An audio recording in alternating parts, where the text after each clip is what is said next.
So one of the boxes all of us get trapped in, including myself, which you will see in my short improvisation I'm going to share with you in a minute, is that idea of having to be professional, or having to be perceived to be professional, to be taken seriously. And I really think it keeps us from being playful, it keeps us from trying out maybe new things, and at least for me it's no fun. But me, I tap into this all of the time. So the funny thing is about improvisation, you take what you have right now and play with it instead of trying to get rid of it. And I think you're gonna see what I mean in my little impro. So let's get to it. There's people around, I have to be really careful that nobody's gonna see me.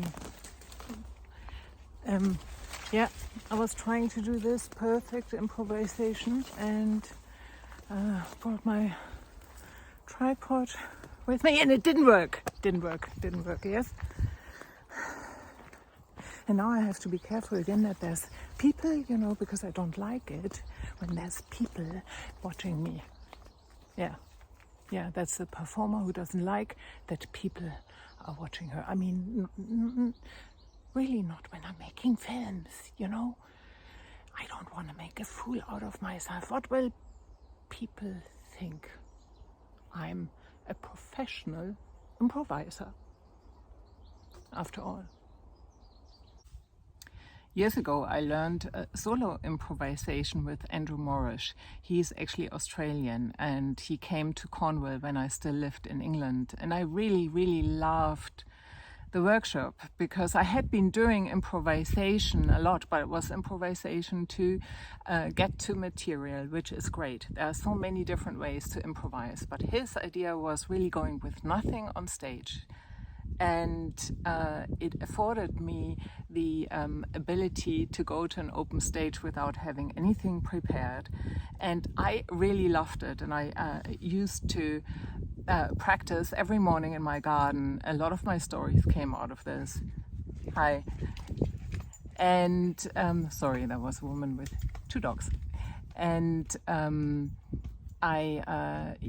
lot of stories and a lot of stuff came out of it, and it was just a very freeing experience. But there was one advice he gave me which I really loved.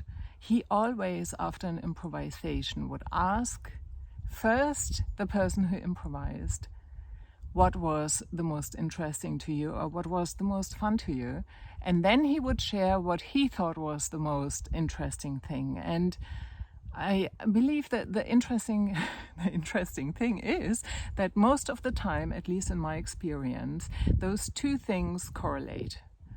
And so it's a great way, where you had the most fun is usually where the audience also really loved what you have been doing. And I think it's a great way to learn trusting ourselves again, instead of always looking for the outside approval. And I think what I really love about improvisation, you have to learn to get over yourself. Yes, everything that puts you into that box I was talking about in the improvisation, the thing how you think you should be perceived, the thing what you should be doing, how you should be doing it, who you should be, those things, they will come up. But you either play with them, and express them in that moment, which is very freeing, or you just tell yourself, I'm willing to make a fool of myself, because honestly, there's only 2 ways. Either you stay in the box of wanting to be perceived in a certain way, or you're prepared to go to that place where you think you could make a fool out of yourself. When it comes to improvisation, it's either or. You're gonna get stuck when you're trying to be perceived in a certain way. There's no being in the flow. But the moment you got over that, you're in the flow, and it's just fantastic. It's like riding a wave. That's why I love it so much. That's where the surprising stuff is. That's where you surprise yourself, and it's delightful.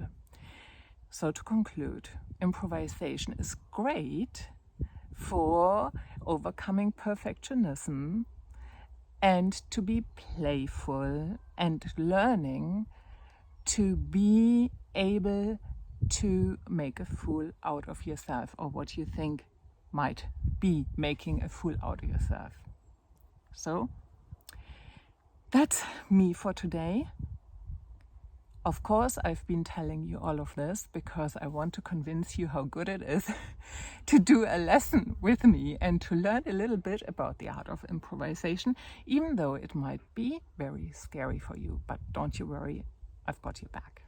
This was Anja Kersten for Magic World, your out-of-the-box expert you didn't know you needed. You know where to find me. Bye-bye. Out of the box. Yes, the box out